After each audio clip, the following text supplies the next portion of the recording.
Bonjour à toutes et à tous et bienvenue dans cette nouvelle édition de notre journal. Le focus du jour, le tiers-lieu solidaire. Alors vous allez me dire, qu'est-ce que le tiers-lieu solidaire ? Eh bien en 2017, la mission locale Lozère a été soutenue par la Fondation Orange pour la création d'un tiers-lieu solidaire en partenariat avec la ville de Mende pour la mise à disposition de locaux. Il a été inauguré en juin 2018. La vocation de ce tiers-lieu solidaire est de faciliter l'accès aux nouvelles technologies, donc la découverte, l'usage, l'apprentissage, mais c'est également un lieu propice à l'expérimentation d'action, à la création. Ouvert à tous, ce tiers-lieu est avant tout solidaire. Sa vocation première est en effet de faciliter l'inclusion numérique des jeunes en recherche d'emploi et des femmes sans qualification. En janvier 2020, la mission locale a fait le choix de travailler sur une nouvelle offre de services et de mettre l'accent sur le développement de partenariats afin d'enrichir et de diversifier ses propositions. Donc je vous propose maintenant de découvrir les titres. Nous commencerons par les ateliers numériques pour les jeunes de la mission locale Lozère.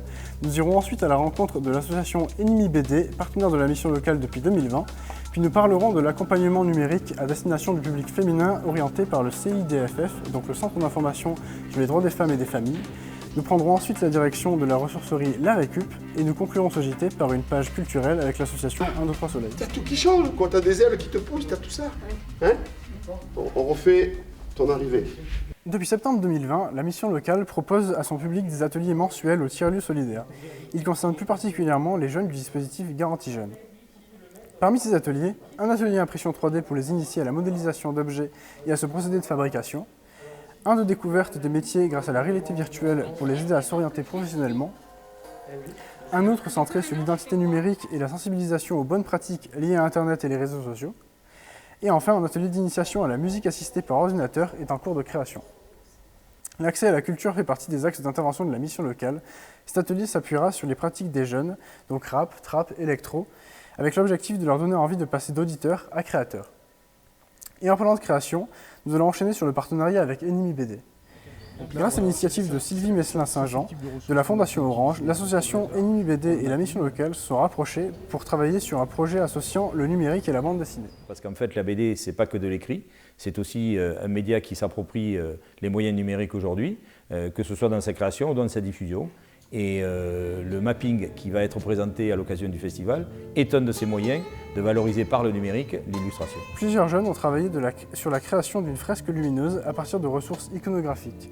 Ce mapping a été projeté lors de l'édition 2020 du festival. En 2021, ce partenariat s'est renforcé avec deux nouveaux ateliers créatifs sur le thème de la bande dessinée. Cet atelier, animé par deux auteurs, Laurette Debrichy et Eric Hupsch, ont réuni une vingtaine de jeunes accompagnés par la mission locale. L'objectif de la journée est de faire découvrir la bande dessinée autour d'un atelier à la mission locale d'insertion. Donc c'est la présentation du métier de dessinateur de bande dessinée, comment on crée un scénario, comment on dessine, les différents métiers qui sont autour de la bande dessinée. Et ensuite, c'est la réalisation au départ d'une petite histoire en 6 cases. Et plus tard, demain, ça sera la réalisation d'une affiche ou d'un petit strip, c'est-à-dire une petite histoire en 3 cases par les jeunes qui sont présents dans cet atelier. Notamment, la plupart découvrent, c'est peut-être même la première fois qu'ils dessinent une bande dessinée. Et finalement, le résultat est vraiment très, très encourageant. Il y a des belles réalisations. Laurette, tu animes un atelier créatif bande dessinée avec des jeunes de la mission locale. Est-ce que tu peux me parler des techniques que tu as utilisées avec eux ? Oui, voilà, c'est assez simple. Je leur fais utiliser ce qu'ils ont tous les jours en main, en permanence, un smartphone. Avec ça, je leur apprends à créer de l'art, très simplement, très facilement. Des applis gratuites, ce qu'ils ont l'habitude de faire tous les jours pour avoir un résultat final artistique. En fait, la bande dessinée, c'est de la narration en premier lieu, c'est-à-dire c'est raconter une histoire avec des images. Et donc, justement, le fait d'avoir en réalisé une pour de vrai, ça permet de montrer la mécanique et de se rendre compte, justement, comment articuler une histoire sous forme de bande dessinée. Chacun avec sa personnalité. Exactement. A noter que le partenariat avec Enimi BD se poursuivra en 2022. Sujet suivant, Orange Solidarité a mis en place le programme Maison Digitale. Nous retrouvons Laratoire et Yvan Belat pour nous parler de cette action. Au CIDF, on travaille sur l'égalité entre les femmes et les hommes et du coup sur la question de l'emploi et de l'insertion professionnelle. Et du coup, on cherche à valoriser l'autonomie sur le numérique. C'est pour ça qu'on travaille avec Orange Solidarité. Orange Solidarité, avec la Fondation, a mis en place donc un programme intitulé Maison Digitale. Et dans le cadre de ce programme, on a doté donc le CIDFF d'un matériel numérique. Il y a cet espace qui est mis à disposition, le tiers-lieu. Alors là, nous sommes dans l'espace multimédia de la mairie de Mende, où nous accueillons notamment le tiers-lieu solidaire. Dans cet espace, chaque usager peut accéder gratuitement à Internet. Il peut aussi profiter des ateliers d'animation pour d'initiation à l'informatique ou de perfectionnement, suivant ses besoins. Et moi, j'interviens en appui, en soutien, afin d'aider les apprenantes du dispositif à s'insérer dans le numérique, à avoir accès à l'égalité professionnelle, évidemment, à l'accès aux professionnels, et puis aussi l'accès à la parentalité. Cette action nous prouve que la maîtrise des outils numériques est indispensable aujourd'hui, notamment pour rechercher un emploi. Prenons maintenant la direction de l'ARECUP sur le COSDOGE. Une convention de partenariat a été signée avec la ressourcerie l'ARECUP pour la mise en place d'ateliers. Donc 2 ateliers couture orientés réparation et création, ainsi qu'un atelier dédié à la réparation de petits appareils électroménagers IFI, entre autres inspirés des repères café.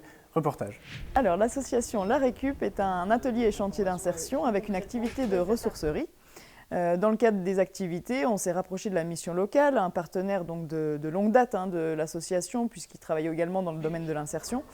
Et avec ce tiers-lieu solidaire qui a des super équipements, on peut proposer au grand public, au tiers-lieu solidaire, des ateliers de couture, des ateliers de réparation de petits électroménagers, mais aussi travailler sur l'outil vidéo avec nos salariés qui peuvent, eux, vendre leurs compétences en CV vidéo, par exemple, et aussi communiquer sur notre association pour alimenter notre site internet qui va bientôt être mis en ligne. Donc voilà, le tiers-lieu est un super outil pour l'association l'ARECUP. Ces ateliers participatifs privilégient l'échange de connaissances, de savoir-faire, la convivialité. Ils contribuent par ailleurs au développement de l'économie circulaire. Pour finir ce journal, je vous propose une page culturelle, direction Les Attes de Cybergol, où l'association 1, 2, 3 Soleil anime un atelier théâtre. Oui. Regarde ton corps, oui. Et toi, tu t'en vas, Pascal, sans rien dire. Je suis Serge Lacan qui anime un atelier théâtre à Les Attes de Cybergol à Saint-Chély, en Lozère. J'anime cet atelier théâtre maintenant depuis 5 ans, avec chaque année une quinzaine de résidents qui participent à cet atelier. Et chaque année, on crée un spectacle qu'on tourne autant que possible en Lozère. Mais on voudrait le tourner beaucoup plus, c'est-à-dire pouvoir aller dans plus de villages de Lozère.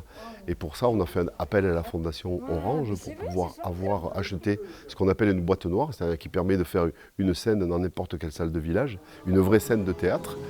Et grâce au soutien de cette fondation, on va pouvoir réaliser ce projet de tourner un peu partout à Lozère. Une très belle initiative.